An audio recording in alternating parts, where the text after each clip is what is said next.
সত্যনাৰায়ণ পূজাৰ এই বিশেষ প্ৰসাদ ভাগ বাৰু কাৰ কাৰ প্ৰিয় আৰু এই প্ৰসাদবিধক আপোনালোকৰ অঞ্চলত কি বুলি জনা যায় কমেণ্ট কৰি জনাবচোন।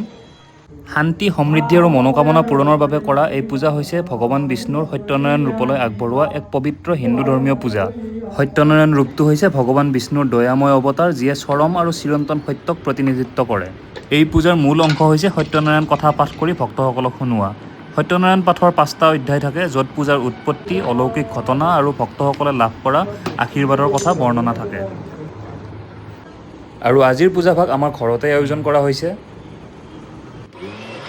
সত্যনাৰায়ণ পূজাৰ মূল আকৰ্ষণ হৈছে এই পূজাত আগবঢ়োৱা প্ৰসাদ বা ভোগ। বুট, মগু, নাৰিকল আৰু বিভিন্ন ফল-মূলৰ উপৰিও এই বিশেষ ভোগবিধ আগবঢ়োৱা হয়। এই ভোগবিধ প্ৰস্তুত কৰিবলৈ পঞ্চামৃত মানে গাখীৰ, মৌ, ঘিউ, দৈ আৰু গুড়ৰ মিশ্ৰণ কৰা হয়। লগতে আটা বা পিঠাগুড়ি, কল, কঁঠাল, কাজু বাদাম, কিচমিচ ইত্যাদিৰ মিশ্ৰণ বনোৱা হয়।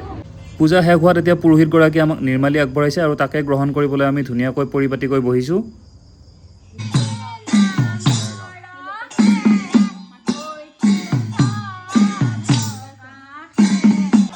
পূজাৰ লগত সংগতি ৰাখি স্থানীয় আইমাতৃসকলে নাম প্ৰসংগও প্ৰদৰ্শন কৰে। উপস্থিত সকলোকে চাহ মিঠাইৰে আপ্যায়ন কৰা হয়। পূজাৰ সকলো কাৰ্যসূচী শেষ হোৱাৰ অন্তত উপস্থিত ভক্তসকলৰ মাজত প্ৰসাদ আৰু ভোগ বিতৰণ কৰা হয়। সত্যনাৰায়ণ পূজাৰ এই ভোগবিধক আপোনালোকে কি বুলি কয় কমেণ্ট কৰি জনাবলৈ নাপাহৰিব।